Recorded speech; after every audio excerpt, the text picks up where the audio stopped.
Thank you, Chair. Even as we look at this particular proposal of including the microfinance, there is also a need to evaluate mortgage provided by organized schemes like Parliamentary Service Commission, where they provide mortgage to members here or to staff, while they are repaying interest. It is not captured as part of the benefit as it is treated in the public sector or in the banking sector. So something, again, that we need to look at it. Thank you. Thank you. Majority Leader. Chair, first I support this amendment. It's a very important amendment, and I want to agree with CPA Ruto, because even for members of parliament, your mortgage scheme is not necessarily from a bank. It is an organized scheme, and therefore you ought to benefit. And I know in this amendment there was a proposal to extend the same reliefs to staff of the Central Bank of Kenya.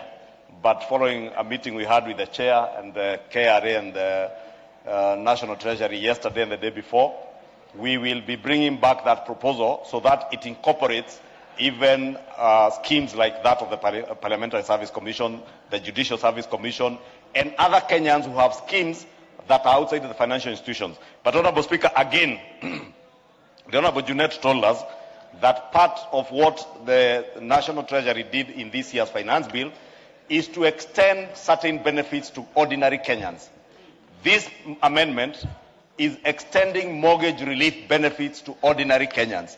Therefore, by voting for this, yes, you are extending mortgage relief to Kenyans who pay taxes, then they get a relief from their mortgage. So even as you vote no, be aware that your no vote, you are saying don't extend that relief to ordinary Kenyans. And therefore, vote yes. No one has voted no yet, so don't worry. The Honorable Wandeto. No, this is second reading, so I'll allow at least 2 more members to say something. This is on second reading. You know, Mr. Speaker, the majority leader is trying to, I guess, incite us against Kenyans on this live broadcast. But I'd like to inform him that the reason we are rejecting, actually we want to reject this finance bill in totality. Clause by clause, it should be withdrawn, none should go through, and that's why we are going to be voting no for every clause. Because, like I said before, it's a bad bill, they published it. When they realize the heat, now they are busy cleaning it up, and Kenyans can see the attempt to clean up. We should reject in total. We don't need to raise this, extra money through these punitive taxes that are being proposed. Thank you, Honorable Omundo. Honorable Chair. Honorable Majority Leader, out of order. Let's listen to the Honorable Omundo. Hold your horses. Let's listen to the word of order first. The word of order from the Chair. As much as it's not Oundo, it's Honorable Wandeto, he's saying I'm trying to incite Kenyans. You know, I would never want to incite Kenyans at all for whatever reason.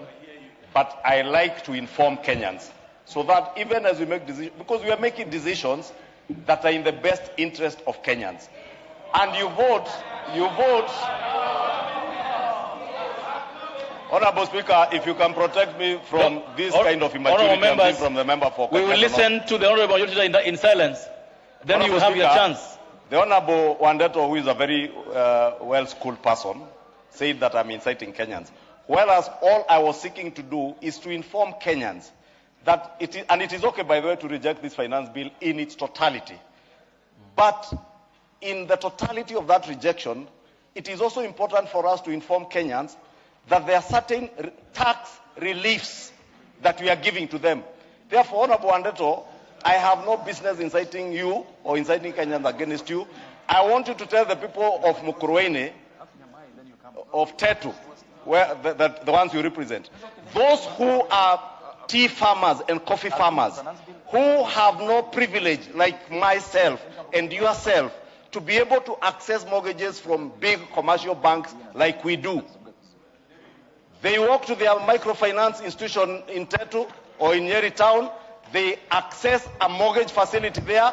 I get a relief on my mortgage. You get a relief. You do not want the villager in your village to get a relief. Why would you be that unfair to your people? Why? Thank you. Why would you be that unfair? Thank you. Why? Why, Wandeto?